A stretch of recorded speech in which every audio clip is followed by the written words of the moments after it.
Voilà, donc je vous remercie de vous être connecté pour écouter un exposé intitulé Les désastres de la guerre. Alors, je vais d'abord expliquer le sens de cette expression et surtout justifier le choix que j'ai fait, qui est en fait de vous proposer une promenade rétrospective dans une exposition que le musée du Louvre-Lens avait organisée en 2014. Le Louvre-Lens avait voulu marquer ainsi sa participation à la commémoration de la Première Guerre mondiale. Et il m'a semblé qu'il pouvait être intéressant de jeter un œil à cette exposition, un œil rétrospectif, c'est-à-dire aller visiter à nouveau, avec les moyens modernes d'aujourd'hui, aller visiter à nouveau une exposition qui s'est tenue il y a 10 ans. Parce que cette exposition a une particularité intéressante. De toutes les expositions que le musée du Louvre-Lens a organisées depuis qu'il existe, à la fin de l'année 2012, cette exposition-là, c'est celle qui a eu le moins de succès. C'est celle qui a eu le moins de visiteurs, c'est celle qui a été la moins aimée, en somme. Elle a été visitée par 80 000 personnes environ, ce qui est très peu si on considère qu'en moyenne, il y a 2 à 3 fois plus facilement de visiteurs aux expositions temporaires du Louvre-Lens. C'est très peu, encore plus, si l'on considère l'exposition qui a eu le plus de succès, qui était l'exposition Rubens, laquelle a été visitée par plus de 500 000 personnes. Donc 80 000 personnes, c'est peu. Et il faudra essayer de comprendre pourquoi. J'essaierai de proposer une réponse à la fin de mon intervention. Donc, une promenade rétrospective. De quoi s'agit-il en fait? On sait bien qu'une exposition temporaire est par nature éphémère, c'est-à-dire qu'un certain nombre d'œuvres ont été choisies par les organisateurs de l'exposition, qu'on appelle les commissaires. Ces œuvres sont présentées au public pendant un laps de temps précis, généralement assez court, quelques semaines, quelques mois au plus. Et une fois que l'exposition ferme ses portes, eh bien, les œuvres regagnent le lieu où elles sont conservées habituellement. Et tout ce qu'il reste de l'exposition, c'est soit le souvenir qu'elle a laissé dans la mémoire des visiteurs, qui peuvent conserver éventuellement un souvenir précis de l'exposition en question, et cela durablement, soit le catalogue qui a été édité à l'occasion de l'exposition et que l'on peut éventuellement ouvrir si l'on a vu l'exposition ou même si on ne l'a pas vu, ce catalogue qui contient, alors les catalogues sont plus ou moins bien organisés, mais ils contiennent une masse d'informations qui sont proposées au lecteur. Euh, Tout le monde ne fait pas l'effort d'ouvrir un catalogue d'une exposition d'il y a 10 ans et bien souvent les catalogues sont des objets plus que des lectures, je crois. Et donc, je vous propose une promenade rétrospective dans cette exposition parce qu'il m'a semblé que le raisonnement qui avait été tenu par les organisateurs, par la commissaire qui s'appelait Laurence Bertrand d'Orléac, raisonnement tenu donc il y a une dizaine d'années, ce raisonnement aujourd'hui garde une partie de sa pertinence. Et je voudrais reconstituer donc le raisonnement en question, reconstituer, reprendre le raisonnement qui avait été tenu il y a 10 ans. L'exposition s'appelait, comme vous voyez, Les désastres de la guerre, et elle n'était pas une évocation de l'histoire des guerres contemporaines, même si le plan de l'exposition, on va le voir, était un plan strictement chronologique. Euh, L'exposition était placée sous le double patronage de Goya. Les désastres de la guerre, c'est le titre d'une série de gravures réalisées par Goya. Double patronage donc de Goya d'un côté et de Chateaubriand de l'autre. On va voir pourquoi Chateaubriand. Et le thème précis, donc le propos qui était conçu par les commissaires, par les organisateurs, était en fait d'étudier l'évolution de la représentation de la guerre, l'évolution de l'image de la guerre dans les arts, dans la peinture en général, au 19e, au 20e siècle. Non pas étudier l'histoire des guerres, mais étudier l'histoire de la représentation que les artistes se font de la guerre au fil du temps. Et cela a été résumé par le sous-titre de l'exposition qui était donné donc en 2014. Les désastres de la guerre, c'est le titre, et le sous-titre était Pourquoi nous n'aimons plus la guerre? Et il n'y avait pas de point d'interrogation. C'était donc une constatation. Nous n'aimons plus la guerre. Supposé qu'on l'ait jamais aimée, bien entendu. Alors, l'a-t-on aimé dans le passé? Disons que longtemps, l'image que les arts donnaient de la guerre était une image glorieuse. On exaltait les combattants, on exaltait les guerriers, on insistait sur la gloire. Le thème de l'exaltation de la gloire militaire est un thème qui ne faisait pas beaucoup de place, en fait, à la présentation des désastres de la guerre. Si l'on prend une œuvre réalisée dans la première moitié du XVIIe siècle par Jacques Callot. Jacques Callot était un dessinateur, un graveur, qui a publié une série de gravures à l'époque de la guerre de 30 ans, qu'il a intitulée Les misères de la guerre.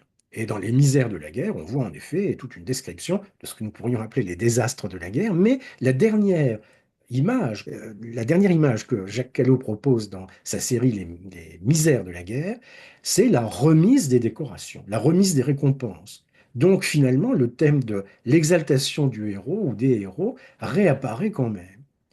Euh, et le héros, donc, sur le champ de bataille, l'incarnation donc de l'image que l'on se fait de la guerre. Et tout cela aboutit à cette réflexion que fait Chateaubriand dans les Mémoires d'Outre-Tombe. L'exposition était placée sous le patronage de Goya et sous le patronage de Chateaubriand. Donc Chateaubriand constate que ces énormes batailles de Napoléon sont au-delà de la gloire. L'œil ne peut embrasser ces champs de carnage qui, en définitive, n'amènent aucun résultat proportionné à leur calamité. L'Europe a moins d'événements imprévus et pour longtemps dégoûtée de combats. Napoléon a tué la guerre en l'exagérant. Alors voilà un texte qui a été écrit moins d'un siècle avant le déclenchement de la Première Guerre mondiale, et dire que l'Europe est dégoûtée de combat, c'est quand même quelque chose qui est assez paradoxal, assez surprenant. Ce n'est pas une erreur de Chateaubriand, c'est une constatation qu'il fait que le symbole qu'incarne Napoléon est un symbole qu'on ne peut pas dépasser. Euh, il faut ajouter une deuxième observation pour entamer la réflexion, c'est que très longtemps, les, euh, l'image que les artistes ont donnée de la guerre a été l'image des combattants, certes, mais l'image des individus, l'image des héros, l'image des chefs combattants. Par exemple, à travers le thème du combat singulier. Ici, vous avez une fresque qui se trouve à Rome, au Palais des Conservateurs, la même où l'on a signé les traités de Rome en 1957. Cette fresque du Cavalier d'Arpin, donc de la fin du XVIe siècle, euh, montre les héros de Rome, les Horaces, et les héros d'Albe, les Curiaces, qui s'affrontent en combat singulier pour décider du sort de la guerre. Et donc, il y a bien là la mise en exergue, la mise en relief de ces héros qui, à eux seuls, incarnent le sort de la guerre et qui sont donc les symboles de la guerre. Alors, faire une place essentielle, une place centrale aux héros n'empêche pas, éventuellement, quand même, d'être sensible au désastre de la guerre. Voilà un document encore plus ancien qui est la mosaïque de la Maison du Faune à Pompéi, donc qui est présentée aujourd'hui au musée archéologique de Naples. On voit les héros, Alexandre le Grand ici et le grand roi perse Darius, qui s'affrontent, non pas en combat singulier, mais enfin l'artiste qui a conçu l'image a centré quand même l'image sur la personnalisation dans le cas d'Alexandre et dans le cas de Darius, mais au pied du char de Darius, on voit un combattant qui observe de façon consternée son reflet dans le bouclier. C'est une manière de souligner l'idée des désastres de la guerre, précisément. On voit bien que cette image n'est pas complètement insensible aux désastres de la guerre, mais que l'essentiel n'est pas là.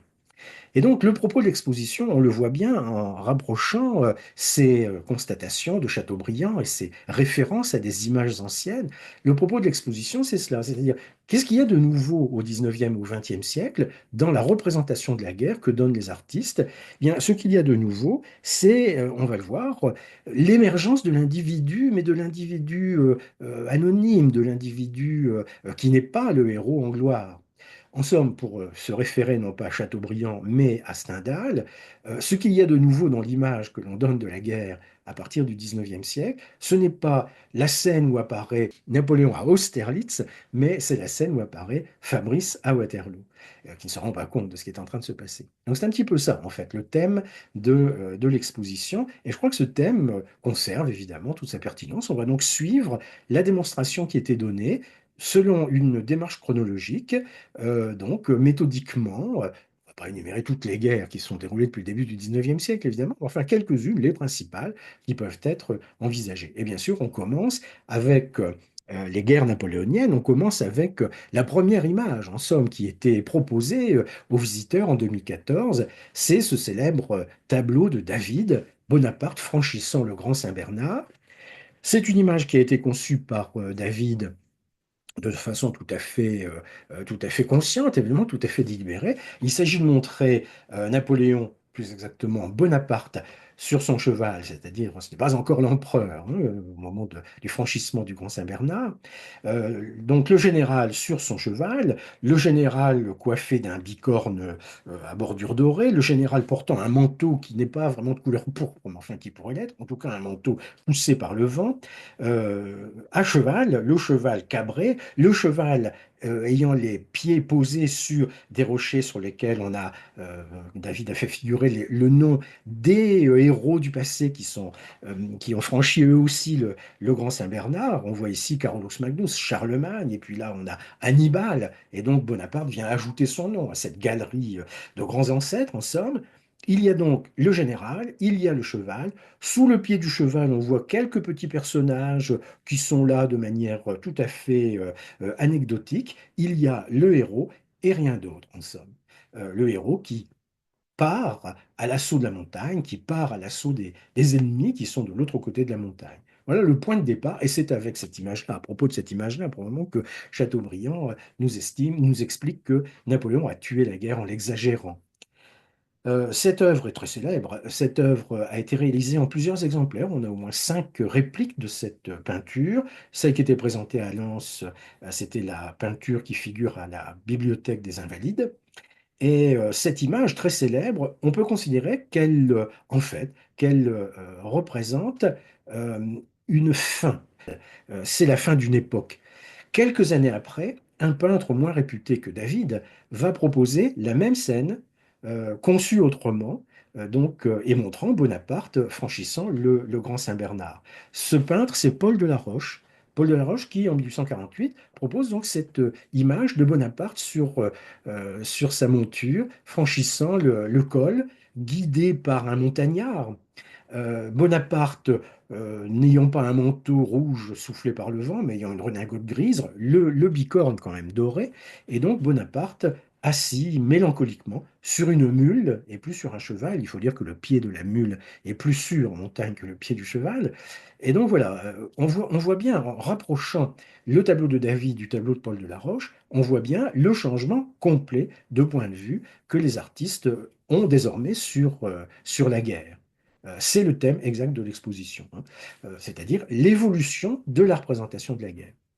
Alors, une autre démonstration pouvait être faite à partir d'une autre œuvre qui est plus proche de l'œuvre de David, c'est le tableau de Géricault, donc 1814, grenadier, ou plutôt cuirassier blessé quittant le feu. Donc le cuirassier est blessé. Bon, on ne voit pas vraiment qu'il est blessé, mais enfin, il est surtout désespéré, il est surtout déprimé. Il quitte le feu, il quitte le combat. Il a à la main les rênes de son cheval, et le cheval est une sorte de symbole. Le cheval, c'est l'incarnation de l'autorité, c'est le cheval du chef, c'est le cheval du roi, d'une certaine façon. Et ce cheval, c'est un cheval de 1814, si l'on peut dire. C'est le moment où la France est partagée entre deux tendances. D'un côté, la gloire militaire de Napoléon, et d'un autre côté, la constatation des défaites de la campagne de France. On est en 1814, ce n'est pas encore Waterloo, ils sont en 1815, mais la peinture est réalisée durant la première restauration, donc en 1814, et Géricault incarne bien ce moment-là, lui qui n'a pas voulu participer au combat de 1814, seulement en réalisant cette peinture montrant le désarroi dans lequel se situe au fond le pays. Donc, les désastres de la guerre sont mis au premier plan de la réflexion des artistes, Géricault et Paul Delaroche, équilibrant au fond le travail de David au début du XIXe siècle. Et alors, que reste-t-il donc du cuirassier blessé quittant le feu? Eh bien, voilà par exemple un plastron de cuirassier français troué par un boulet de canon sur le champ de bataille de Wagram. Et il est évident que là, ce n'est pas la gloire militaire qui est incarnée par cet objet, mais bien sûr, ce sont les misères de la guerre, les désastres de la guerre.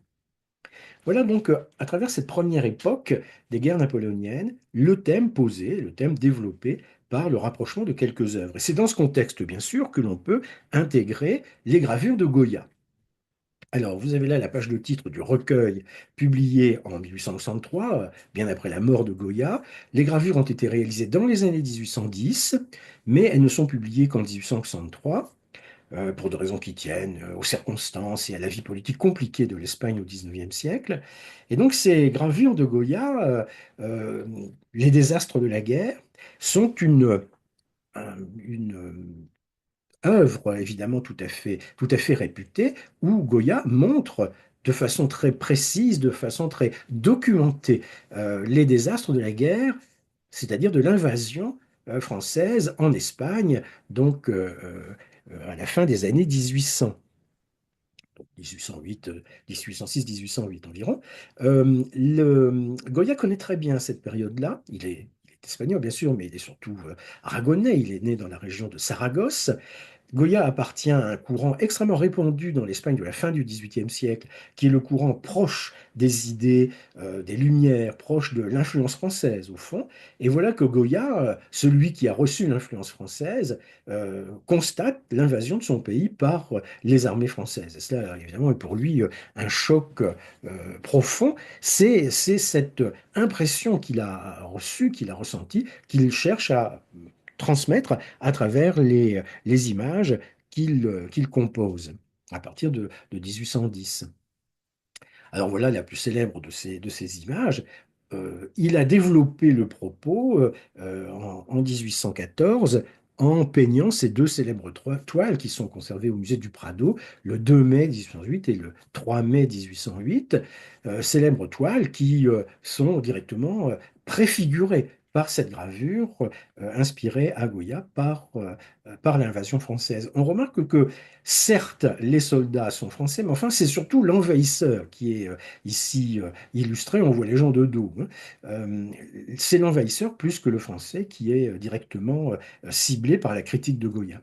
Et donc cette œuvre a inspiré, cette gravure a inspiré les deux toiles réalisées par l'artiste quelque temps plus tard, et ces toiles et cette gravure ont inspiré aussi bon nombre d'artistes contemporains, le dernier en date étant Jan Peiming. La toile était présentée bien sûr au Louvre-Lens en 2014.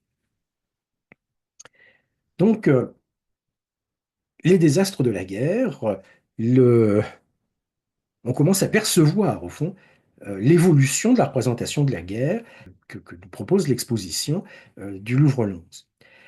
Si l'on suit la chronologie, on arrive à une deuxième partie, il y a 9 parties en tout dans l'exposition, une deuxième partie qui est consacrée au thème de, disons, de la colonisation, de façon simplifiée. Alors évidemment, la colonisation ne commence pas au début du 19e siècle, elle a commencé à la fin du 15e siècle. La colonisation ne commence pas à l'initiative de la France, elle ne commence pas en Algérie à partir de 1830, il y a tout un arrière-plan, hein, toute une histoire de la colonisation, bien entendu.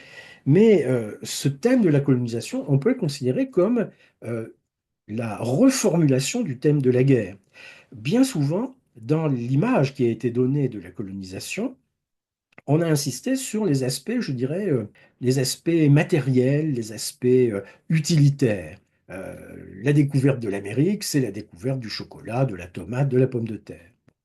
Les artistes et les historiens aussi ont eu tendance parfois à sous-estimer, à sous-évaluer, à occulter le côté brutal, le côté violent, le côté guerrier de la colonisation. Euh, et notamment les peintres. Il y a très peu d'images antérieures au XIXe siècle. Même au XIXe siècle, il y a peu d'images montrant les ravages de la colonisation. L'exposition avait choisi de mettre en lumière un artiste qui est Horace Vernet. Horace Vernet est le grand artiste des années 1830, 1840, pour le sujet qui nous intéresse. C'est l'auteur, donc, comme vous voyez, de la toile intitulée Prise de la Smala d'Abdelkader, mais Horace Vernet avait aussi peint un Bonaparte au pont d'Arcole. Alors, la Smala, c'est le campement de l'émir Abdelkader qui est capturé par le duc d'Aumale et ses troupes en 1843. C'est une toile qui est connue, qui est célèbre. C'est une toile qui est assez impressionnante. Elle mesure 4,89 m de haut, hein, et 21,39 m de long. Donc c'est une toile qu'on ne peut pas déplacer, c'est une toile qui est fixée sur les murs du château de Versailles, dans les salles historiques qui ont été organisées à l'époque de Louis-Philippe. C'est une toile qu'on ne peut pas déplacer, qu'on ne voit donc pas beaucoup. Et en plus même au château de Versailles, les salles historiques sont souvent utilisées comme salles d'exposition temporaire. Donc les peintures des années 1840 sont masquées par l'exposition que l'on présente dans ces salles. Ce qui fait que beaucoup de visiteurs voient des expositions à Versailles sans se rendre compte qu'en fait, ils voient ces expositions devant la peinture d'Horace Vernet, une peinture masquée. Et, euh, et donc, ces peintures sont toutes à la gloire de la monarchie de Juillet, à la gloire du roi Louis-Philippe, à la gloire de sa famille. Le duc d'Aumale, c'est l'un des fils de Louis-Philippe qui s'empare donc de la Smala d'Abdelkader. À Saint-Omer, on connaît mieux le duc d'Orléans, qui était le fils aîné de Louis-Philippe, Ferdinand Philippe, hein, qui a été statufié et qui a participé lui aussi, bien sûr, à la conquête de l'Algérie. Donc, c'est cela qu'évoque Horace Vernet dans cette toile fameuse. Mais Horace Vernet a peint aussi une autre toile sur un sujet voisin, cette toile qui s'appelle le combat de Soma, qu'on voit là sur la gauche et que l'on peut voir un peu mieux ici. C'est une toile qui est réalisée donc en fait un petit peu avant la Smala de la prise de la Smala. C'est une toile qui est tout à fait étrange. Elle résulte d'une commande de la ville d'Autun qui tenait à honorer l'un de ses fils, le commandant Changarnier, qui par la suite sera le général Changarnier, Nicolas Changarnier, qui s'était illustré durant les combats en Algérie. Et donc, Horace Vernet, sur la commande de la ville d'Autun, propose une image montrant le commandant Changarnier immergé parmi ses troupes, combattant donc en Algérie. Et les commanditaires ont trouvé que, puisqu'il s'agissait d'honorer un personnage en particulier, les commanditaires ont estimé qu'il valait mieux faire ressortir plus nettement la figure du commandant Changarnier. Ils ont donc demandé à Horace Vernet une autre conception, une autre image qui est celle-ci. Donc elle illustre le combat de Soma. Le combat de Soma, c'est l'un des épisodes des opérations autour de Constantine, dans le nord-est de l'Algérie, en 1836. C'est un épisode très complexe où la ville de Constantine a été assiégée par l'armée française de façon très difficile, très dure et inefficace aussi. C'est-à-dire c'est une défaite française, en l'occurrence. Les Français ont dû se replier en désordre et donc le combat a été tout à fait meurtrier. Le combat de Soma, c'est un épisode de ces opérations autour de Constantine. Habituellement, une représentation de la colonisation oppose, comme je suggérais tout à l'heure, le camp de la civilisation au camp de la barbarie. C'est souvent comme cela quand on représente le thème, que le thème est représenté. Ici, comme on le voit, ce n'est pas vraiment cela que nous montre Horace Vernet. Il y a les soldats français qui sont ici presque désincarnés, qui sont ici transformés en sorte de pantins.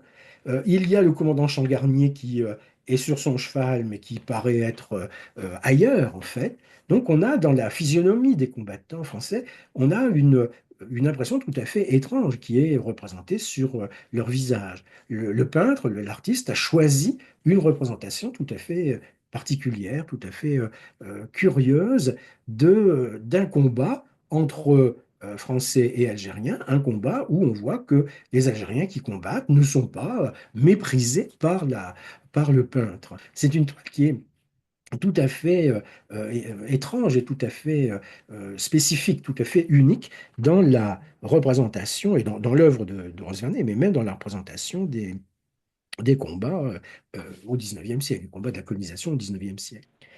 Alors, est-ce que cette toile est donc n'est pas représentative en fait de ce que l'on fait au XIXe siècle, mais tout de même, qu'est-ce que l'on peut voir dans la production artistique relativement à ce sujet? Alors, on ne voit pas grand-chose en fait. On ne voit pas beaucoup de représentations, sauf dans un cadre précis qui est ce qu'on pourrait appeler le milieu anarchiste à la fin du XIXe siècle. Chez les les peintres, les dessinateurs, les graveurs dans cette mouvance, le thème colonial, en l'occurrence le thème anticolonial, est très souvent présent.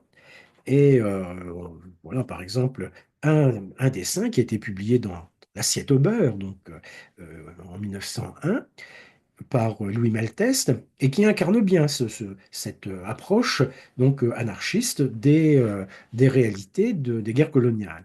Le dessin est ce qu'il est, mais le titre est tout à fait intéressant. Vue prise au Transvaal ou en Chine, avant que ce ne soit aux Philippines, au Maroc ou ailleurs, 2 ans après la conférence de La Haye. C'est-à-dire que l'auteur ne veut pas proposer une représentation réaliste, ne veut pas présenter une sorte de vue documentée de la réalité, mais il insiste sur l'idée que la brutalité est toujours présente en matière de colonisation, que ce soit en 1836 avec le combat de Soma, ou bien comme ici, donc à la fin du 19e siècle. Donc un thème qui n'est pas absent, mais un thème qui n'est pas prépondérant dans l'iconographie du 19e siècle. C'est peut-être dans la littérature qu'on pourrait trouver certainement un point de vue plus critique. Euh, L'image de la guerre a changé, mais l'image de la guerre coloniale n'est pas clairement établie, n'est pas clairement posée. Si l'on avance un petit peu dans le temps, on arrive à la période de la guerre de Crimée, donc au milieu des années 1850.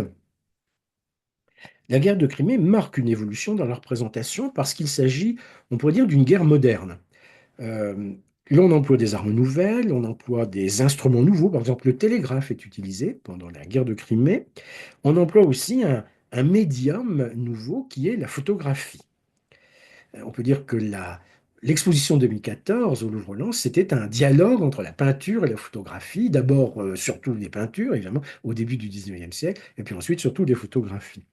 Alors, par exemple, cette photographie de Roger Fenton, donc qui date de 1855, The Valley of the Shadow of Death. Alors, évidemment, c'est une réminiscence du psaume 23 qui est réalisé ici par Fenton, hein. Quand je marche dans la vallée de l'ombre de la mort, je ne crains aucun mal, car tu es avec moi. Ta houlette et ton bâton me rassurent. Réminiscence du psaume 23, mais que nous montre exactement Roger Fenton? Eh bien, il nous montre finalement le vide essentiellement. C'est-à-dire, il y a un chemin qui se perd dans le lointain, il y a les bas-côtés du chemin et il n'y a personne. Alors, personne, pourquoi? Première explication, les techniques photographiques en 1855 ne permettent pas de photographier des corps en mouvement. Les plaques photographiques ne sont pas assez sensibles et donc tout ce qui bouge n'impressionne pas la plaque photographique. Quelqu'un peut passer dans le champ, mais il n'impressionnera pas la plaque photographique. On ne peut donc photographier que des êtres inanimés, des paysages, éventuellement de la végétation. Deuxième explication, euh, il n'y a personne sur cette photographie parce que les boulets de canon ont tué tout ce qui pouvait passer, parce que les combats ont eu lieu, parce que la violence de la guerre s'est déchaînée, s'est déployée, et il ne reste plus que les boulets de canon. Donc, euh, Roger Fenton illustre les désastres de la guerre en ne montrant pas, en fait, les désastres de la guerre, mais simplement les conséquences. Voilà, donc les boulets de canon sur le chemin, les boulets de canon sur le bas-côté, qui sont la métaphore, au fond, des combats qui ont eu lieu. Et donc, on voit par là que la photographie, le moyen nouveau, le médium nouveau qui apparaît sur le champ de bataille, cette photographie propose tout de suite une vision juste, une vision originale des désastres de la guerre. On pourrait penser, en effet, qu'il y a une vision objective, on pourrait dire, de la réalité. Sauf que, comme je disais, les techniques photographiques sont quand même très lourdes à cette époque. Elles sont, enfin, c'est le début hein, de l'histoire de la photographie. En plus, euh, la photographie, c'est une affaire de chimie à cette époque-là. Et donc, prendre une photographie, cela veut dire apporter sur le lieu où on va photographier tout un laboratoire de chimie. C'est compliqué, c'est lourd. Et donc, naturellement, on va composer l'image pour tenir compte de toutes ces contraintes. Cette image existe sous deux versions. Il y a une version qui nous montre dans le même cadrage, hein, les bas-côtés, la route enfin le chemin et les boulets de canon, mais les boulets de canon sur les bas-côtés. Et puis, il y a cette image, alors est-ce la première ou est-ce la deuxième, qui nous montre des boulets de canon aussi sur le chemin. Donc l'image a été préparée, on a apparemment ajouté des boulets de canon pour renforcer le message donné par la photographie. Quoi qu'il en soit, Roger Fenton est l'un des grands artistes dans ce moyen nouveau au milieu du 19e siècle. Comme les premiers photographes, Fenton a reçu une formation de peintre, en fait, et d'ailleurs il était un élève de Paul Delaroche. Et donc, à partir de sa formation classique, on pourrait dire, il a pu développer cette conception nouvelle avec le moyen nouveau qu'est la photographie. Il a rencontré l'estime du public, il a eu beaucoup de succès. Il a été reçu par la reine Victoria, il a été reçu par l'empereur Napoléon III, parce que durant la guerre de Crimée, Français et Anglais sont alliés contre la Russie, contre la Russie, oui, effectivement. Donc, alliés, cela arrive évidemment parfois entre la France et l'Angleterre. Cela s'est produit en tout cas à cette époque. Donc, première photographie, au fond, et l'introduction de la photographie dans la réflexion sur la guerre change le point de vue que l'on peut donner sur la guerre. Un autre artiste peut être évoqué, là ce n'est pas un photographe, c'est un dessinateur, c'est le dessinateur français, le peintre français Constantin Guy. Alors Constantin Guy est resté comme le peintre de la frivolité parisienne au milieu du 19e siècle, et effectivement, ça a été l'une de ses productions, l'un de ses métiers. Mais Constantin Guy a beaucoup voyagé, il a beaucoup participé aux événements, il a suivi les événements. Il a participé notamment dans les années 1820 à la guerre d'indépendance grecque. Son nom est connu en Grèce, c'est l'un des filets de laine pour les Grecs. Ici, nous voyons un dessin de 1855, qui lui a été, enfin un dessin de 1854 plus précisément, qui a été publié dans un journal anglais en 1855. Et donc, Constantin Guy a été envoyé en reportage, en quelque sorte, par euh, ce journal illustré anglais. Un reportage, en effet, les techniques photographiques, comme je viens de le dire, ne permettent pas les reportages. Les techniques photographiques ne permettent pas de photographier des êtres vivants. Et en revanche, le dessinateur, lui, peut concevoir un genre nouveau, le dessin de guerre, si on peut dire. Et voilà l'image qu'il propose du champ de bataille d'Inkerman, donc en 1854. C'est évidemment une image qui est aux antipodes de celle qu'évoquait Jacques-Louis David, comme on l'a vu il y a quelques instants. Donc, durant la guerre de Crimée, comme on le voit, le thème de l'exposition de 2014, ce n'est pas raconter les épisodes de la guerre, ce n'est pas réfléchir aux causes et aux conséquences de la guerre, ce n'est pas du tout le point de vue qui avait été proposé, c'est essayer d'examiner ce qu'il peut y avoir de nouveau dans la représentation de la guerre, ce qu'il peut y avoir de nouveau dans l'image de la guerre. Et la nouveauté, ça a été la photographie. Nouveauté aussi pour la guerre de sécession. La photographie est aussi un moyen nouveau, quelques années plus tard, durant la guerre de sécession. Alors, la guerre de sécession, vous le savez bien, c'est ce que les Américains appellent la guerre civile. C'est la guerre qui oppose la fédération à la confédération, les États fédérés du Nord aux États confédérés du Sud. C'est une guerre civile qui est une guerre moderne. On emploie en effet des armements modernes, on emploie en effet des techniques modernes. C'est une guerre qui est extrêmement meurtrière. Pour les États-Unis, c'est la guerre la plus meurtrière à laquelle ils aient jamais participé. Et donc, en quoi la représentation de la guerre est-elle modifiée par la guerre de sécession? Qu'est-ce qui est nouveau, autrement dit, de ce point de vue? Alors, on peut évoquer deux photographes américains pour ce sujet. Tout d'abord, comme on le voit ici, Timothy O'Sullivan, qui publie une série de photographies qu'il intitule, au fond, les épisodes de la guerre. Et cette image du champ de bataille de Gettysburg a beaucoup frappé. D'abord parce qu'on voit les progrès des techniques photographiques en quelques années. On voit qu'il est maintenant possible de photographier des êtres vivants, c'est-à-dire que les plaques photographiques sont suffisamment sensibles pour percevoir des êtres en mouvement, ce qui n'était pas le cas 10 ans auparavant. Mais surtout, ce qui a frappé, évidemment, ce sont les cadavres, les corps de combattants morts sur le champ de bataille. Des combattants morts, la bouche ouverte, le bras tendu vers on ne sait quoi, et évidemment incarnant de façon tout à fait spectaculaire, tout à fait visible, les désastres de la guerre précisément. Alors, cette image est très célèbre, elle a beaucoup frappé au XIXe siècle, et on a pu comprendre en étudiant les circonstances de la création de cette image par Timothy O'Sullivan que l'image avait été composée, c'est-à-dire que la photographie donne l'impression de d'une sorte d'objectivité, de réalisme. Mais en fait, l'image a été composée. Il y a plusieurs exemplaires de cette photo qui nous montrent une disposition différente des cadavres. On les a déplacés donc pour renforcer le message, pour renforcer l'impression que l'image peut provoquer sur le spectateur. Donc, l'évocation de la bataille de Gettysburg à travers l'image. Une autre image intéressante aussi, c'est l'image de George Barnard, la photographie de George Barnard, qui s'intitule The Hell Hole, donc le trou de l'enfer, hein. Et ici, comme on le voit, il n'y a pas d'être vivant, il n'y a pas de cadavre mort, mais Barnard explique, montre, nous convainc que les victimes sur le champ de bataille, bah, ça peut être aussi les arbres, ça peut être le paysage qui est bouleversé par les combats. Euh, le- la scène évoque un épisode de ce qu'on appelle la marche de Sherman. Le général Sherman est l'un des dirigeants de l'armée des États-Unis, donc des États fédérés. La marche de Sherman, c'est l'épisode décisif de la fin de la guerre de sécession. C'est ce qui va emporter le résultat, ce qui va amener à la fin de la guerre, en fait. Et donc, Jean Sherman est resté célèbre pour avoir donné une définition de la guerre. Il disait, la guerre c'est l'enfer, c'est une chose horrible, et pour que elle soit le moins horrible possible, il faut qu'elle dure le moins longtemps possible. Pour qu'elle dure le moins longtemps possible, il faut qu'elle soit particulièrement infernale.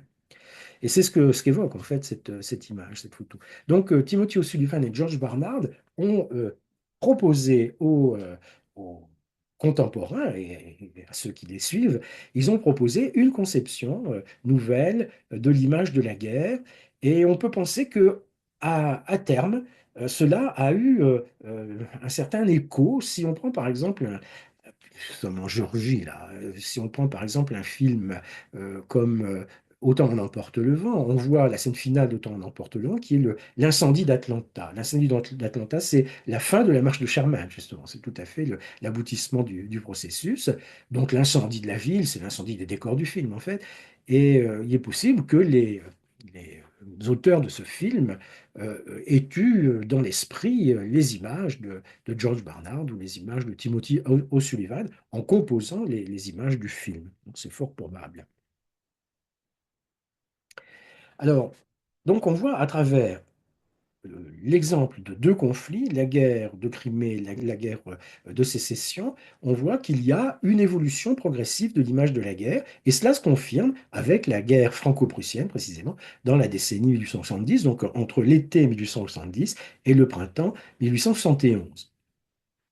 Alors, cette guerre franco-prussienne, euh, l'exposition de 2014 n'entendait pas expliquer pourquoi elle avait eu lieu, elle n'entendait pas expliquer les différentes étapes de la guerre, elle n'entendait pas expliquer les conséquences de la guerre. C'est pas du tout un point de vue historique qui était proposé, c'était simplement montrer dans quelle mesure la représentation de la guerre a pu être modifiée pendant ce conflit et notamment avec cette toile d'Émile Betzeler qui date donc de 1872, qui a été présentée au Salon des artistes vivants en 1872, le premier salon après la guerre. Et cette toile a été réalisée donc par un peintre qui aujourd'hui, est, il faut bien reconnaître, un peu oublié, justement, toile qui s'appelle donc L'Oublié, épisode de la guerre de 1870-71. C'est donc une scène qui nous montre un jeune homme qui a combattu, qui est en uniforme, qui a été blessé, on voit le sang ici sur la neige, un blessé qui fait un effort très surhumain pour se relever, pour attirer l'attention sur sa situation, sur son sort. Il a à côté de lui ses armes. Il a même un peu plus loin une sorte de clairon qui pourrait permettre d'attirer l'attention de l'ambulance qui est en train de s'éloigner, sur la partie gauche de l'image. Il a été oublié sur le champ de bataille. L'ambulance ne cherche pas à relever les morts peuvent attendre un peu, l'ambulance cherche à relever les blessés et on l'a oublié sur le champ de bataille. Voilà le thème de cette peinture. Alors on a expliqué, enfin Betzler a expliqué qu'il avait été inspiré par le sort d'un combattant, Pierre Laran. Alors peut-être que le personnage sur le tableau porte les traits de Pierre Laran, c'est possible. En tout cas, c'est l'histoire de Pierre Laran qui a influencé le peintre.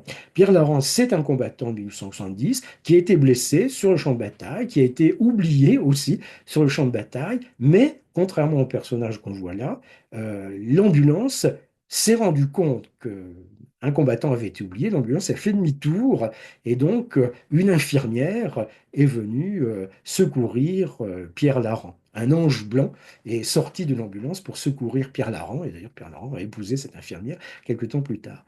Donc une scène qui est tout à fait vécue, si l'on peut dire, une peinture qui a été très célèbre en 1872 et une peinture réalisée par un artiste qui aujourd'hui est oublié.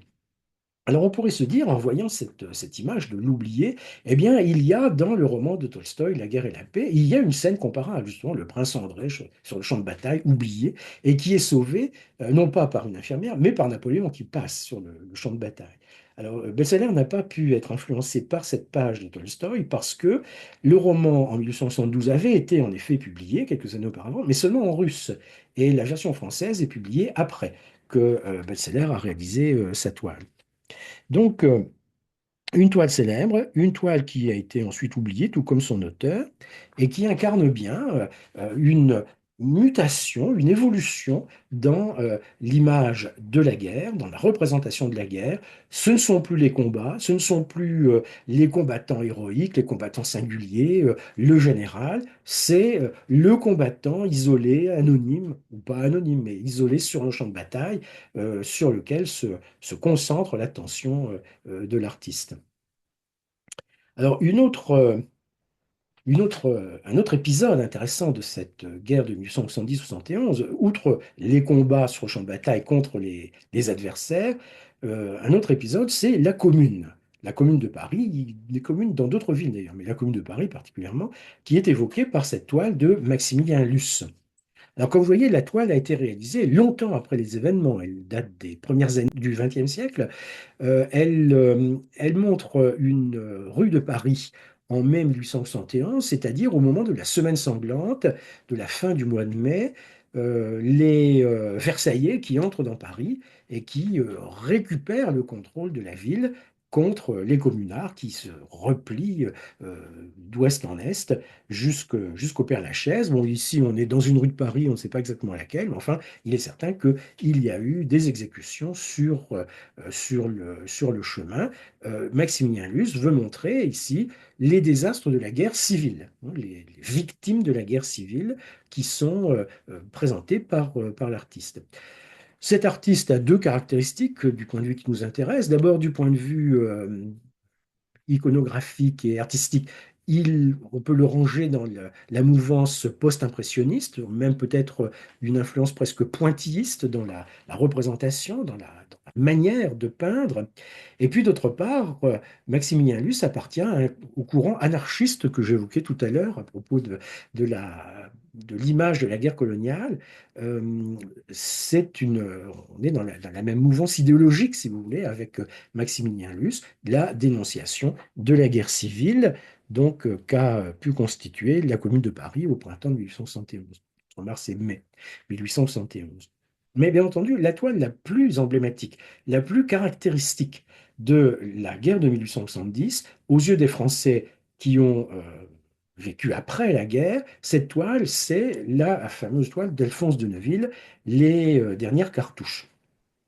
Alors à Saint-Omer, on connaît bien évidemment les dernières cartouches. C'est une toile qui met en scène un épisode de la guerre de 1870. On est à Bazeilles, dans la région de Sedan.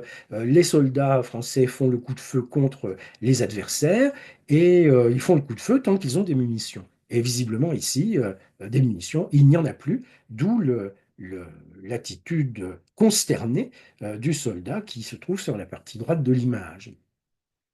Donc, une toile tout à fait fameuse après la guerre. Pourquoi? Pourquoi? Parce qu'elle incarne bien un point de vue qui est largement partagé dans les années 1870-1880 en France et que l'œuvre d'Alphonse de Neuville représente très bien. D'ailleurs, c'est Alphonse de Neuville lui-même qui l'a dit. Il a résumé son point de vue de la façon suivante. Certes, nous avons été vaincus, mais nous n'avons pas démérité.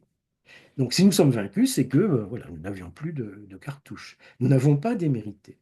Et cela est incarné dans la toile qu'on voit là. Cela est tout à fait bien reçu par la population après 1870. La défaite, oui, mais pas plus, si l'on peut dire. Alors cette toile est très célèbre. Elle a été le clou du salon de 1873. Elle a été euh, multipliée, reproduite en quantité d'exemplaires et sous différents formats, comme nous dirions aujourd'hui, notamment des images imprimées. C'est une image qui est, je ne dirais pas mondialement célèbre, ce serait excessif de dire ça, mais qui est nationalement célèbre, en tout cas, à la fin du 19e siècle, au point que lorsque Alphonse de Neuville meurt au début du mois de mai 1885, eh bien, on lui fait des funérailles nationales, des funérailles spectaculaires pour inhumer le grand peintre, le grand artiste, alors c'est un artiste en effet de bonne facture, hein, mais le grand peintre qui a en quelque sorte sauvé l'honneur. Nous avons été vaincus, oui, mais nous n'avons pas démérité, dit-il, alors que lui-même a été un combattant de la guerre de 1870. Hein. Un personnage tout à fait en phase avec son époque, qui est inhumé de façon solennelle au début du mois de mai 1885. Des funérailles nationales tellement spectaculaires que lorsque, à la fin du mois de mai 1885, Victor Hugo meurt, alors, partout, on se dit, mais pour le grand poète, il faut quelque chose d'encore plus spectaculaire que les funérailles nationales d'Alphonse de Neuville, bien sûr. Et donc, on prend la décision de faire du Panthéon, qui depuis le XVIIIe siècle était une église, qui avait été pendant un bref laps de temps, pendant la Révolution et l'Empire, une nécropole nationale, eh bien, mais qui a été reconvertie en église à la Restauration. On prend la décision, à la fin du mois de mai 1885, de déconsacrer l'Église et de reconstituer le Panthéon en tant que nécropole nationale, ce qu'il est aujourd'hui. Cela a été réalisé à l'occasion de la mort de Victor Hugo, oui, bien sûr, pour Victor Hugo, mais cela a été réalisé en fait à l'occasion de la mort d'Alphonse de Neuville. Voilà, donc les dernières cartouches. Un trait intéressant aussi pour cette œuvre, c'est que elle a influencé les débuts du cinéma. Le premier film historique, si l'on peut dire, c'est un film de Georges Méliès en 1897, un film très court, hein, qui dure moins d'une minute, et qui s'appelle soit Bombardement d'une maison, soit Les dernières cartouches. Et on voit bien dans la composition de l'image que Méliès a procurée en 1897, on voit bien l'influence d'Alphonse de Neuville, bien sûr, l'influence de la toile réalisée en 1873. Donc l'image de la guerre évolue au fil du temps, l'image de la guerre évolue d'étape en étape, de décennie en décennie, de conflit en conflit. Nous en sommes arrivés donc maintenant à la Grande Guerre. La guerre de 1914. La Grande Guerre n'est pas la Première Guerre mondiale. On ne parle de Première Guerre mondiale que quand il y en a une seconde, bien entendu, hein. Donc la guerre est la Grande Guerre, euh, pendant qu'elle se déroule et puis dans les 2 décennies qui suivent. Euh, cette guerre, bien sûr, c'est une guerre mondiale, c'est une guerre tout à fait exceptionnelle par le nombre des personnes qui ont été mobilisées, 75 millions, par le nombre des morts, près de 10 millions, par le nombre des blessés, plus de 20 millions, par le nombre des pays qui ont participé, plus de 35. Et donc, une guerre exceptionnelle pour l'époque, une guerre dans laquelle on a utilisé des armements modernes, des technologies modernes, des gaz de combat, par exemple, qui font leur apparition durant la guerre, et que ensuite on n'utilisera plus beaucoup. Je ne dis pas qu'on ne les utilisera plus, mais on ne les utilisera que rarement par la suite. Et donc, durant cette guerre, quelle nouveauté y a-t-il en matière de représentation de la guerre? Eh bien, l'exposition de 2014 insistait sur deux idées. Une première idée est que il y a une forme, il y a un élément, une dimension de la guerre qui a été oubliée, qui a été occultée. C'est ce qu'incarne cette plaque autochrome de Léon Gimpel, donc une photographie en couleur, selon un procédé technique que les frères Lumière avaient mis au point et qui ensuite a été abandonné parce qu'il était difficile à employer. Donc une photographie nous montrant l'armée de la rue Greneta, remise d'une décoration sur le fond des troupes. On voit donc des enfants, rue Greneta à Paris, dans le quartier du Sentier, des enfants qui organisent une remise de décoration. Il y a des drapeaux, il y a des armes factices, il y a même un clairon et un tambour. Et Gimpel a réalisé une série de photos sur ce thème de l'armée de la rue Granetta et des rues voisines. Une série de photos sur ce thème, donc de la guerre des enfants. Et Léon Gimpel aurait souhaité que ces photographies soient publiées dans la presse illustrée, dans l'illustration par exemple, un journal illustré. On commence à imprimer des photographies à cette époque. Ce n'est pas possible au 19e siècle. Techniquement, on ne peut pas imprimer de photographies au 19e siècle, mais on le peut au début du 20e siècle. Photographie en noir et blanc tout au moins. Et donc, Gimpel aurait voulu que ces photos soient publiées. Elles ne l'ont pas été parce qu'on ne les a pas prises au sérieux. On a pensé qu'ils montraient des enfants jouant.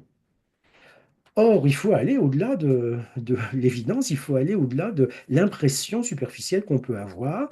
Les historiens ont mis en évidence un phénomène qu'ils ont appelé la totalisation pendant la Première Guerre mondiale, phénomène qui a pour conséquence notamment ce que l'on voit là, c'est-à-dire la participation d'enfants au combat, pas simplement dans le jeu, mais participation d'enfants au combat, effectivement.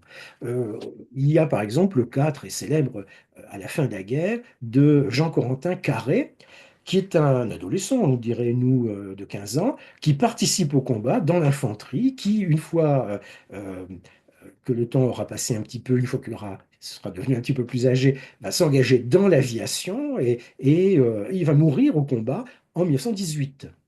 Donc, c'est un exemple qui a été montré, qui a été souligné, qui a été honoré après la guerre, mais ce n'est pas le seul un exemple de participation effective au combat. Il y a d'autres exemples moins connus et moins faciles à cerner que l'on voit par exemple à travers une enquête qui a été réalisée en 1916 à Paris dans le réseau des écoles primaires et des écoles primaires supérieures.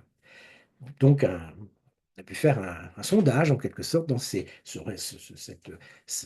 domaine bien précis des écoles primaires et primaires supérieures à Paris en 1916. Et en 1916, on a enregistré une centaine de cas, une centaine, donc c'est pas anecdotique, une centaine de cas d'enfants ayant, on peut dire, fugué pour aller participer au combat, effectivement. Donc, il y a des enfants qui participent au combat et ce phénomène-là a été occulté, a été oublié. On a conservé le souvenir des animaux participant au combat, le pigeon voyageur par exemple, hein. Mais les enfants aussi ont participé au combat à leur échelle durant la guerre et cela a été occulté, cela a été oublié et cela peut être remis en lumière par le biais de la photographie, notamment par le biais de cette photographie. L'image de la guerre est précisée par la photographie. Alors la deuxième idée sur laquelle on insistait en 2014, c'est celle que peut illustrer les dessins d'Henri de Groux, qui est un dessinateur, un peintre belge. On voit ici ce qu'il nous propose sous le titre Le visage de la victoire. Donc des combattants portant un masque à gaz, un masque qui s'efforce de les protéger des gaz sans trop y parvenir d'ailleurs en fait, hein. Et donc le résultat que l'on peut observer sur le dessin, c'est que ces combattants portant un masque sont devenus complètement déshumanisés. Ce sont des figures grimées, on ne les reconnaît pas, on ne peut même pas dire s'il s'agit de quel côté ils se trouvent en quelque sorte. Est-ce que ce sont les nôtres ou est-ce que ce sont les adversaires? On ne sait pas. Et donc Henri de Groux montre cette déshumanisation du combattant pendant la guerre. Ça, c'était la deuxième grande dimension sur laquelle on voulait insister en 2014. Déshumanisation des combattants, par l'utilisation de ces techniques modernes et par l'intensification de la guerre, l'intensité de la guerre qui déshumanise donc le combattant. Alors, ce thème a été traité par Henri de Groux, mais Henri de Groux est un artiste un peu maudit.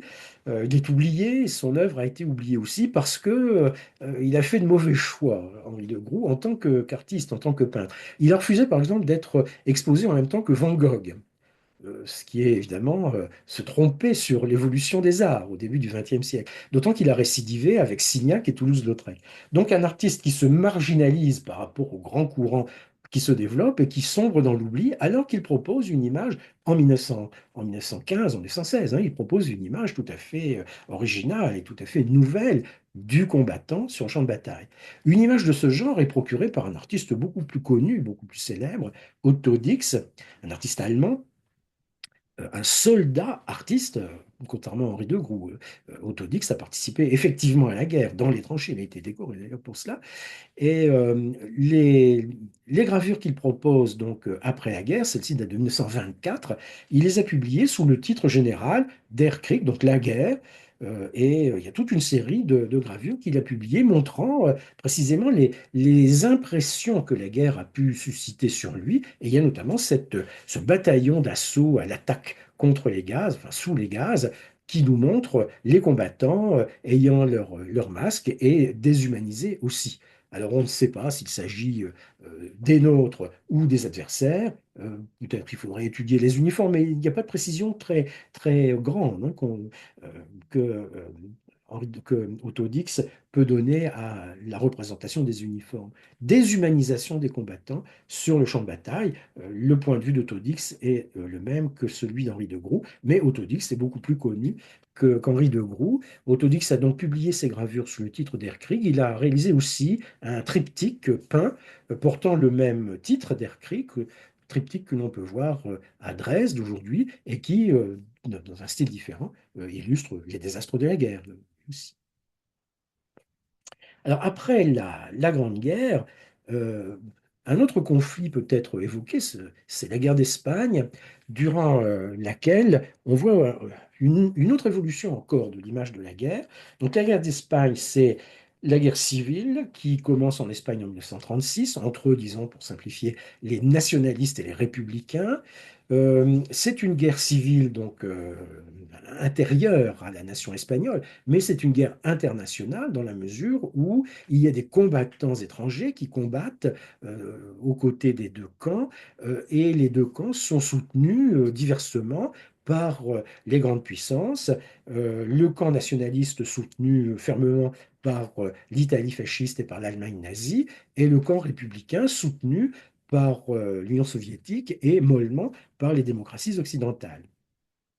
Alors cette guerre, donc, c'est une guerre très meurtrière, c'est une guerre très dévastatrice, et c'est une guerre qui a influencé les artistes de diverses façons. Voilà par exemple une photographie de Chim qui nous montre ici le résultat du bombardement, le résultat du bombardement d'un bâtiment à Gijón en 1937.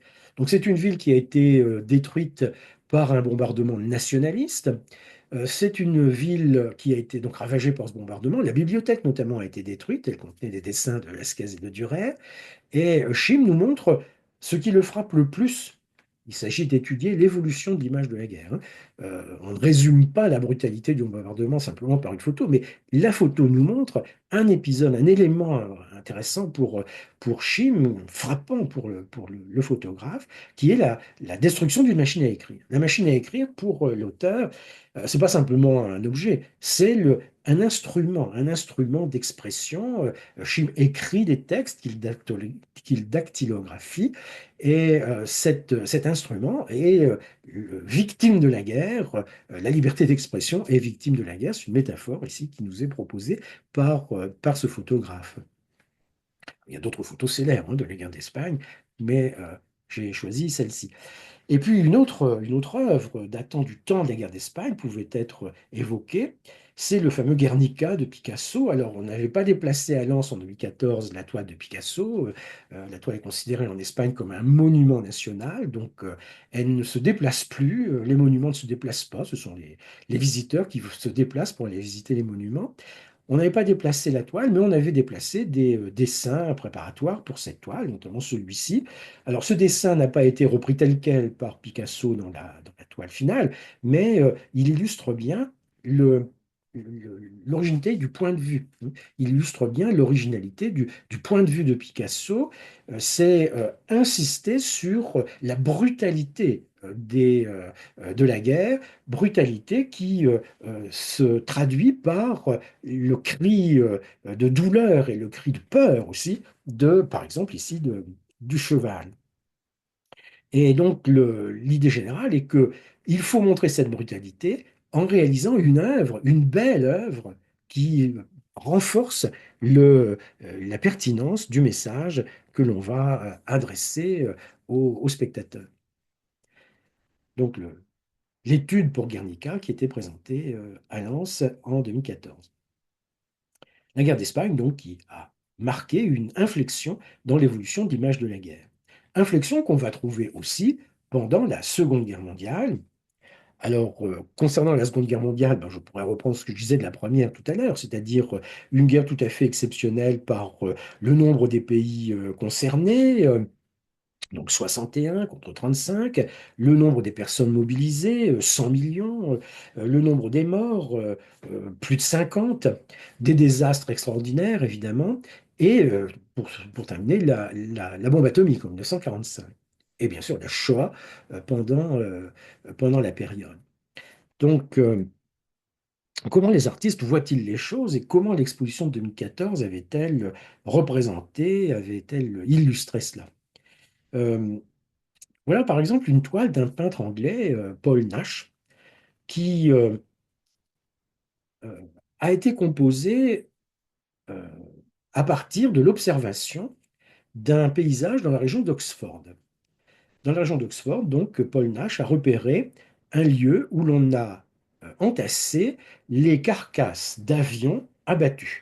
La toile date de l'époque du Blitz, donc entre le moment où, donc au début de la Deuxième Guerre mondiale, entre le moment où la France s'est effondrée en juin 1940 et le moment où il y aura l'entrée en guerre de nouvelles puissances en 1941, l'Union soviétique d'abord et puis ensuite les États-Unis. Pendant cette période-là, donc fin 1940, début 1941, l'Angleterre est, si l'on peut dire, seule contre l'Allemagne nazie. C'est la période du Blitz, c'est-à-dire des bombardements à répétition, des bombardements quasi quotidiens sur les villes anglaises et particulièrement sur Londres. Et c'est l'époque aussi où il y a donc des avions abattus. Dans l'esprit de Paul Nash, il faut montrer ces avions abattus, on va récupérer le métal, on va recycler, comme nous disons aujourd'hui, on va récupérer le métal donc pour forger des armements.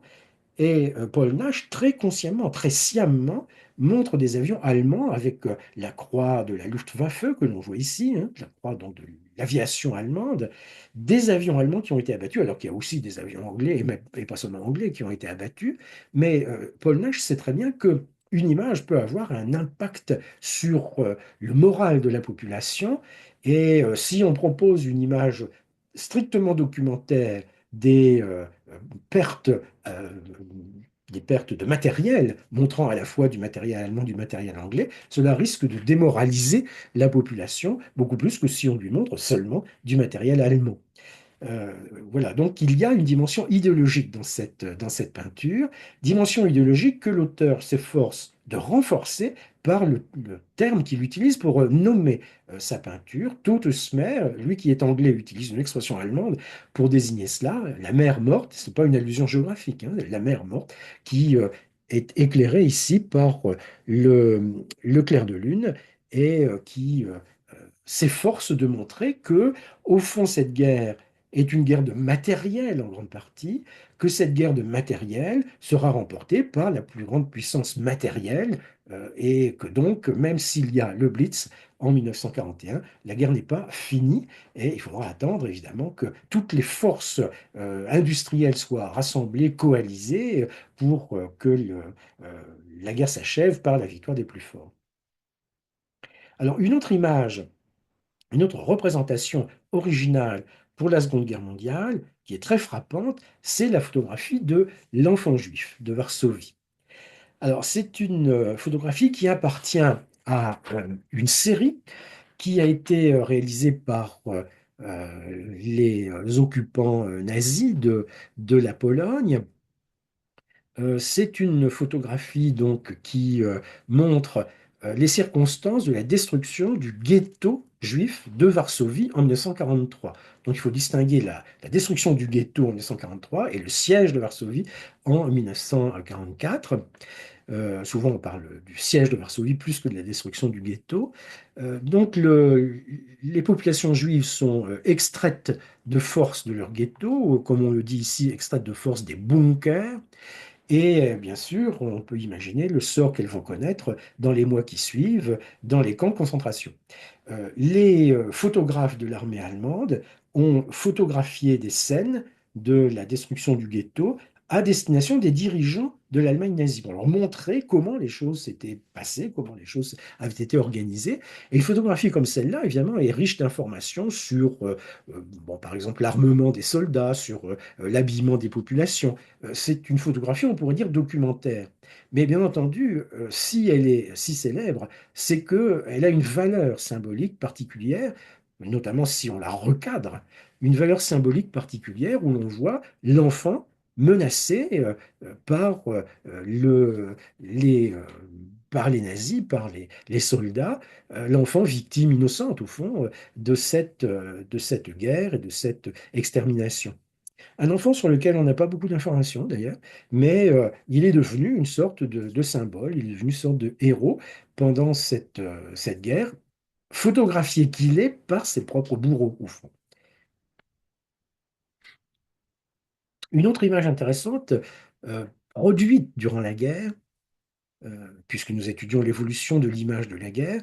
Une autre image intéressante, c'est celle-ci. C'est une photographie qui montre le corps d'une femme et le photographe a montré, a photographié les motifs du vêtement de la femme qui se sont incrustés dans la peau suite au flash atomique de la bombe de Nagasaki, donc le 9 août 1945.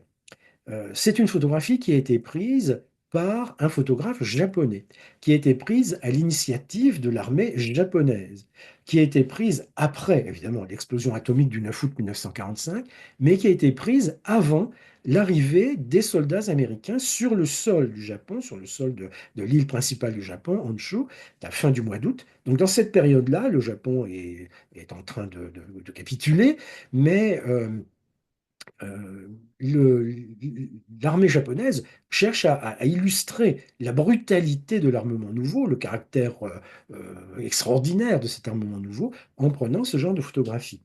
Après 1945, la photographie a été utilisée par les Américains et elle a été utilisée à titre, on pourrait dire, documentaire.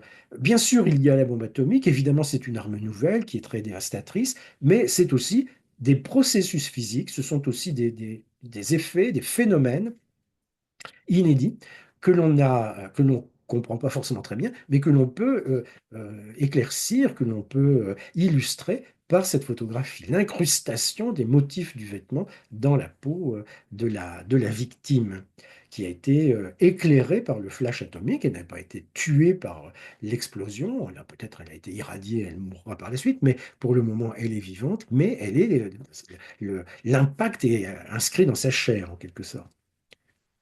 Donc on voit que les guerres qui se suivent euh, inspirent aux artistes, aux peintres et de plus en plus aux photographes, eh bien des idées nouvelles, des innovations pour la représentation de la guerre, pour l'image de la guerre. Et cela continue dans la deuxième moitié du XXe siècle. Pour l'exposition, la deuxième moitié du XXe siècle, c'est le moment où les choses se dispersent un petit peu, la cohérence du propos devient un petit peu plus difficile à percevoir. La neuvième partie, ça s'appelle en fait la guerre d'Indochine et la guerre d'Algérie, mais dans cette neuvième section, il n'y a pas grand-chose sur la guerre d'Indochine, il y a quelques éléments sur la guerre d'Algérie. Donc je vais insister sur la guerre d'Algérie. Donc c'est toujours le même point de vue. Il ne s'agit pas d'expliquer ce que c'est que la guerre d'Algérie, il ne s'agit pas d'expliquer ce qu'est l'Algérie à l'époque française, il ne s'agit pas de montrer la diversité des points de vue, il ne s'agit pas de montrer la complexité extraordinaire de cette guerre. Il s'agit simplement de souligner quelques nouveautés dans le rendu de la guerre par les artistes, dans l'image que les artistes se font de la guerre.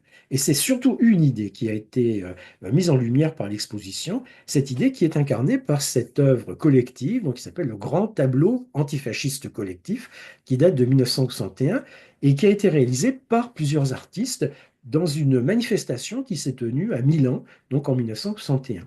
Donc l'idée est de dénoncer la guerre d'Algérie et de la dénoncer en réalisant cette création collective autour de l'idée de l'antifascisme. Autrement dit, il y a une dimension idéologique affichée dans cette représentation et on peut prendre les différents détails pour repérer l'idéologie sous-jacente et même tout à fait visible.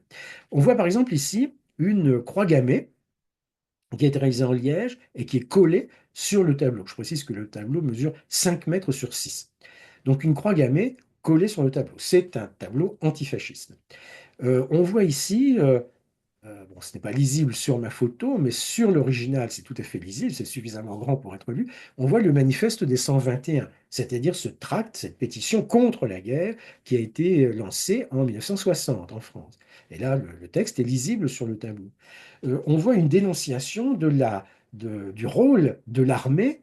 Il faut admettre qu'ici, on représente des officiers, des généraux, des militaires.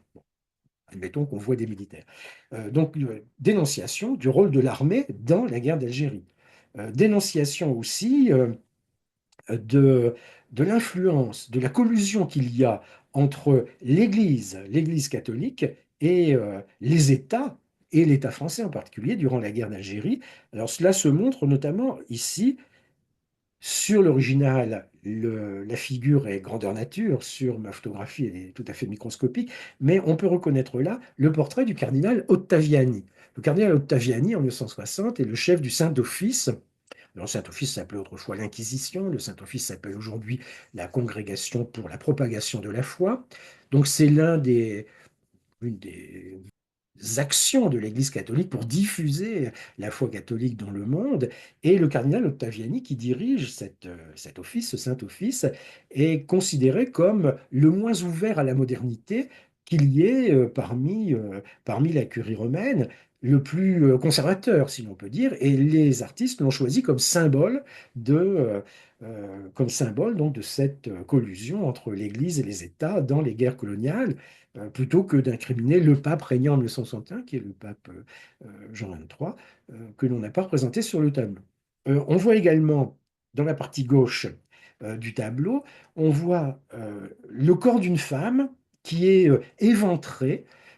C'est un rappel, une allusion au viol commis par un parachutiste français en 1960, le viol de Djamila Boupacha, qui a beaucoup certainement pas le seul qui a été commis, mais enfin, c'est celui qui a été le plus médiatisé, comme on dirait aujourd'hui, et on évoque cela, on représente cela donc sur ce grand tableau antifasciste collectif. On voit bien que ce qui compte, ce n'est pas exactement la cohérence de l'image, la cohérence de la composition, ce qui compte, c'est la prise de position idéologique des artistes qui utilisent leur langage, c'est-à-dire l'image, et non pas les mots qu'utiliseraient des écrivains, que des écrivains utilisent par ailleurs pour dire la même chose en fait, mais ici donc une image qui n'est pas véritablement une image, qui est une prise de position dans cette réflexion sur ou contre la guerre d'Algérie. Alors un dernier conflit qui était évoqué par l'exposition, c'est la guerre du Vietnam.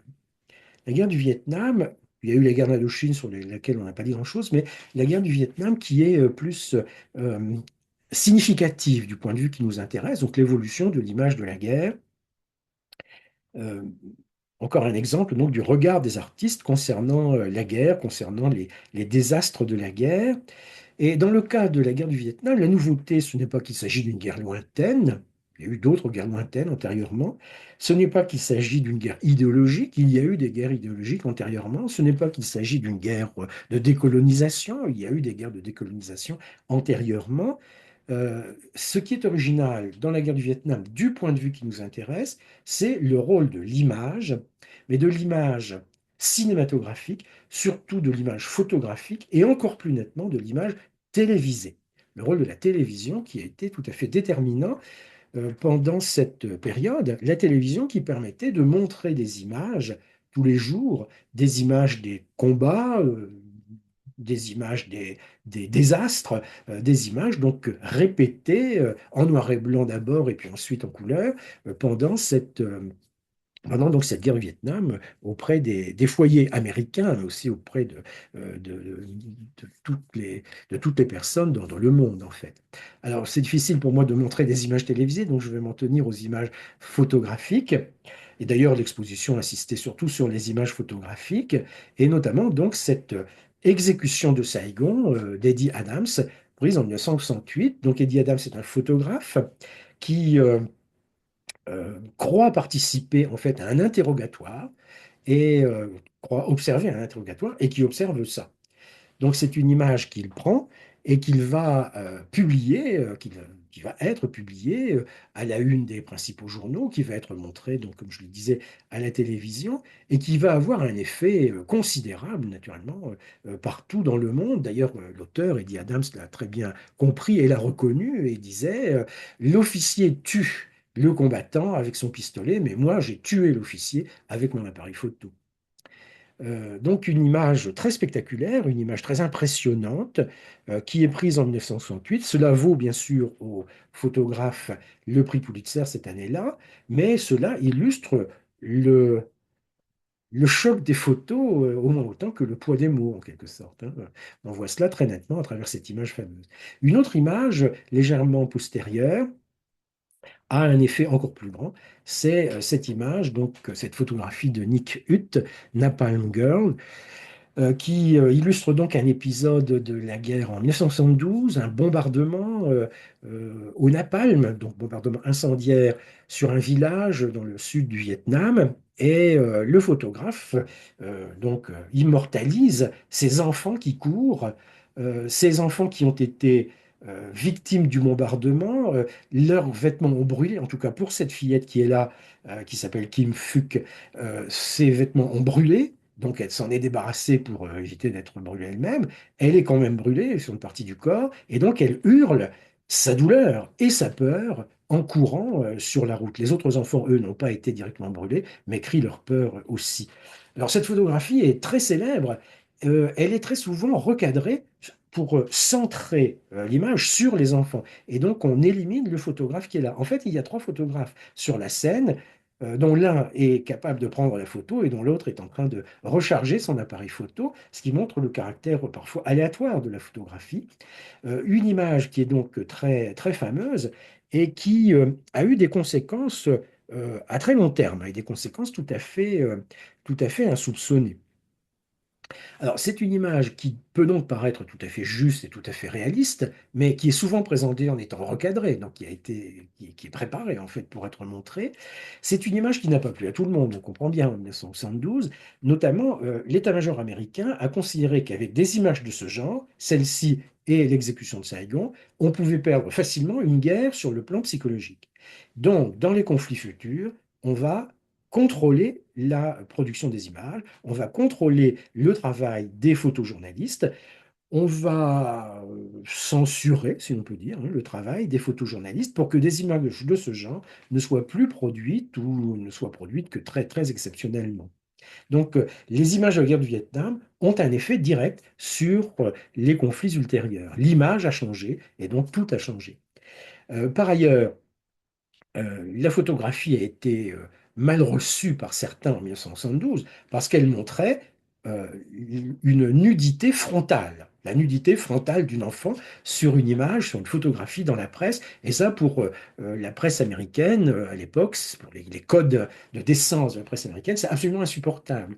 Et donc, c'est cet argument qui a été invoqué parfois pour ne pas montrer la photo. Bon, c'est une sorte de censure hypocrite, évidemment, mais c'est un argument qui a souvent été utilisé et qui a été utilisé durablement. Par exemple, en 2016, la première ministre de Norvège, Madame Stolberg, a publié sur son compte Facebook cette image-là, parce qu'elle tenait tout un raisonnement sur la guerre, les désastres de la guerre, probablement. Mais les algorithmes de Facebook ont considéré qu'il s'agissait là d'une apologie de la pornographie, et donc le compte de la première ministre de Norvège a été censuré de ce fait par Facebook.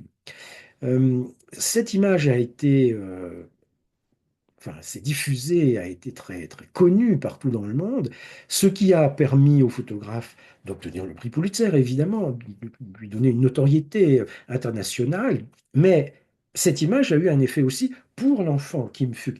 Kim Phuc a été victime du bombardement incendiaire. Elle a pris feu. Kim Phuc a été victime aussi, si on peut dire, de cette médiatisation de son sort.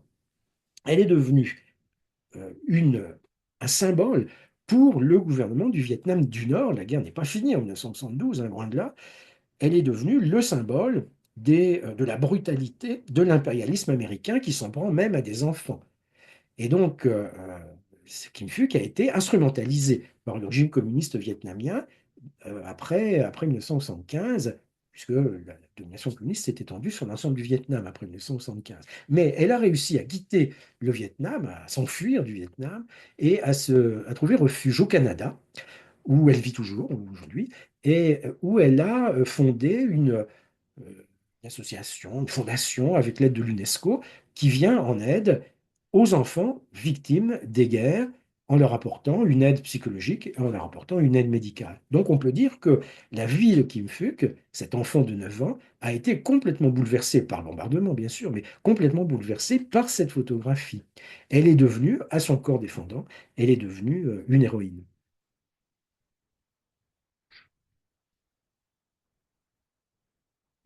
Alors, la dernière section de l'exposition s'intitulait Les guerres de notre temps. L'exposition se termine en 2014 et donc je n'ai pas l'intention d'actualiser cette dernière partie. Je vais expliquer pourquoi. L'idée est donc que l'on a suivi l'image que les artistes donnent de la guerre depuis le début du 19e siècle. On a vu évoluer cette image selon les différentes modalités qu'on a pu retracer. Et donc, qu'est-ce qu'il peut y avoir de nouveau au début du 21e siècle? Avant 2014, à l'époque de l'exposition, ou depuis 2014 jusqu'à maintenant. Alors, ce qu'il y a de nouveau, je l'ai dit il y a un instant, c'est le contrôle de l'image désormais, c'est pas exactement une censure, mais enfin le contrôle de l'image, ce qui fait que certaines images très impressionnantes ne sont plus vraiment possibles aujourd'hui. Et lorsque néanmoins il y en a une qui apparaît, c'est justement le choc est encore plus brutal qu'auparavant, ce qui renforce les tentatives de contrôle de l'image. Ce qu'il y a de nouveau au début du XXIe siècle, c'est quelque chose qui existe avant 2014, mais dont nous savons bien, nous, aujourd'hui, que cela existe encore plus, c'est le drone. Le drone d'observation au début du XXIe siècle, le drone de combat maintenant. C'est-à-dire la possibilité d'une guerre à distance, la possibilité d'une guerre où il n'y a pas de rencontre physique entre les combattants. Alors on dira, mais depuis l'artillerie, on sait bien que, et même avec l'arc et les flèches, il n'y a pas de contact direct entre les combattants. C'est vrai que celui qui actionne le mécanisme du canon ne sait pas qui va recevoir le boulet de canon, c'est vrai. Mais avec les drones de combat d'aujourd'hui en particulier, il y a la possibilité de voir à distance. Voir à distance celui que l'on va frapper, et c'est justement parce qu'on le voit à distance que l'on va le frapper. Donc une véritable guerre à distance est désormais possible, ce qui change beaucoup, évidemment, d'une part les conditions de la guerre, et d'autre part les conditions de la production d'images de la guerre aussi. Ça, ce sont quand même les nouveautés du début du XXIe siècle, en quelque sorte la dématérialisation, la virtualité des opérations de combat. Et donc on peut se demander comment, face à cela, les artistes peuvent réagir et comment ils ont réagi avant 2014 et comment ils réagissent depuis 2014. Alors l'exposition a insisté sur deux formes de réaction. Euh, au début du XXIe siècle, d'une part, à travers l'exemple de la production de Sophie Ristel-Huber, l'idée que les victimes sur le champ de bataille, eh bien, ce sont aussi le paysage, la végétation, les arbres. Sophie Ristel-Huber renoue en quelque sorte avec George Barnard ou avec Roger Fenton, donc des photographes du milieu du 19e siècle. Il y a une sorte de continuité, il y a une sorte de permanence de cette idée. Euh, donc c'est très intéressant de voir la réaction de l'artiste, mais ce n'est pas la nouveauté qui est quand même frappante dans ce domaine. Et puis, voilà par exemple un détail de ce triptyque Irak de Sophie Ristel-Huber qui a été réalisé au moment de la guerre du Koweït et de l'Irak, et où on voit que la différence avec la photographie de George Barnard datant de la guerre de sécession n'est pas, dans sa conception en fait, n'est pas majeure. Et puis, il y a une autre façon aussi de souligner l'attitude de l'artiste par rapport aux évolutions de la guerre, c'est l'utilisation des réseaux, comme on dit maintenant, c'est-à-dire la possibilité de voir des images circuler sur ces réseaux, circuler de façon très large, la possibilité que des images soient montrées à un moment et soient oubliées ensuite, puis que ces images ressurgissent. On a là, bien sûr, c'est une image qui a été montrée dans l'exposition qui se tenait en 2014, donc ce n'est pas une image récente. Mais on pourrait très bien trouver des images récentes ayant exactement la même signification. C'est une image qui a été exhumée par le photographe Luc Delahaye, donc en 2012, une image d'un condamné à mort qui est exécuté donc en Irak en 2012. Donc on voit très bien ce qui est en train de se passer. Euh, c'est quelques minutes avant l'exécution, ou quelques secondes même peut-être avant l'exécution, ce jeune homme est condamné à mort, il va être tué. On le sait quand on le voit, et lui aussi évidemment le sait. Cette image a circulé sur les réseaux et Luc Delahaye l'a extraite des profondeurs de YouTube en fait. Vous savez qu'il est très difficile d'effacer quelque chose sur Internet. Et donc ces images ont beau avoir disparu, en fait elles sont toujours là, elles peuvent réapparaître. On peut dire que même si le support, les réseaux, n'est pas le même, la composition de l'image rappelle quand même beaucoup l'exécution de Saigon d'Eddie Adams en 1968. Donc c'est intéressant de voir l'attitude de l'artiste, mais on n'est pas vraiment impressionné par la nouveauté de la production. C'est pourquoi je pense que, en tout cas c'est c'est mon point de vue, il n'est pas possible d'actualiser le raisonnement qui était tenu en 2014 reste valable, il n'y a pas de nouveauté fondamentale dans ce domaine, où je ne les connais pas, et nous verrons bien s'il y en aura dans l'avenir. Alors, quelle était la conclusion proposée par l'exposition? La conclusion, diverses conclusions étaient proposées, mais une notamment qui consistait à revenir à une peinture. En fait, c'est la dernière peinture présentée dans l'exposition, une peinture de Félix Nussbaum, donc le joueur d'orgue de Barbarie. Alors, Nussbaum est un artiste qui appartenait au courant de la Neue Sachlichkeit, donc la nouvelle objectivité dans les années 20 et les années 30 en Allemagne. C'est un artiste qui a été influencé par Otto Dix ou par Beckmann, des artistes de ce genre. Il nous montre ici donc un joueur d'orgue de Barbarie, mais on voit que l'orgue de Barbarie est composé d'ossements, hein, des os humains qui ont été façonnés pour jouer le rôle des tuyaux de l'orgue de Barbarie. On voit que dans cette rue où notre joueur d'orgue de Barbarie s'est posté, eh bien, toute la chaussée est couverte de gravats tombés des édifices qui ont été bombardés, qui sont à moitié en ruine. On voit qu'il y a des squelettes qui jonchent le sol et qui tendent le bras vers on ne sait pas quoi, des drapeaux noircis et déchirés. Bref, cette image incarne bien sûr le désespoir de l'artiste et de l'humanité devant la guerre qui existe depuis peut-être les origines de l'humanité, la guerre qui continue à exister alors que l'on a bien compris quels étaient les désastres de la guerre. Apparemment, les générations humaines ne tirent pas l'enseignement des expériences qu'elles ont pu parcourir, qu'elles ont pu vivre. Donc il y a un désespoir fondamental dans cette image de Nussbaum, et on peut dire que une fois que l'artiste a peint ce joueur de barbarie, ce joueur d'orgue de barbarie, ben, il ne lui reste plus, lui qui vit à Bruxelles, occupé par les nazis, il ne lui reste plus qu'à être dénoncé par son voisin, c'est ce qui va se passer, et à être acheminé jusqu'à Auschwitz, où il est gazé en août 1944. C'est une conclusion possible, évidemment, c'était la conclusion, en tout cas l'une des conclusions de l'exposition de 2014. Et pour ma part, je voudrais simplement reprendre la question que je posais tout à fait au début. C'est la question suivante. Comment se fait-il que l'exposition Les désastres de la guerre de 2014 n'ait pas été un plus grand succès? Donc, 80 000 visiteurs, c'est bien peu par rapport aux expositions habituelles du musée du Louvre-Lens. Alors pourquoi si peu? Euh, on peut invoquer plusieurs arguments pour rendre compte de je ne sais pas s'il faut parler d'échec ou de désaffection du public. Un premier argument, c'est de dire que Euh, c'est assez facile d'incriminer le public, évidemment. Un premier argument, c'est de dire que le public n'a pas compris quel était le point de vue des organisateurs de l'exposition et notamment de la commissaire principale, Laurence Bertrand d'Orléac. Elle avait voulu, à travers cette exposition, résumer les travaux qu'elle mène sur la question de l'image de la guerre. C'est la spécialiste de la question de l'image de la guerre, des travaux qu'elle mène depuis le début des années 90, depuis sa thèse de doctorat. Et donc, elle voulait résumer l'essentiel de son apport à travers cette exposition, non pas la guerre, mais la réflexion sur l'évolution de l'image de la guerre. Alors peut-être qu'elle n'a pas expliqué assez, de manière suffisamment précise, son point de vue. Peut-être que les visiteurs n'ont pas bien compris le point de vue, ne sont pas revenus s'ils étaient venus une première fois, ou ne sont pas venus du tout s'ils n'ont pas été suffisamment sensibilisés à la question. C'est une hypothèse.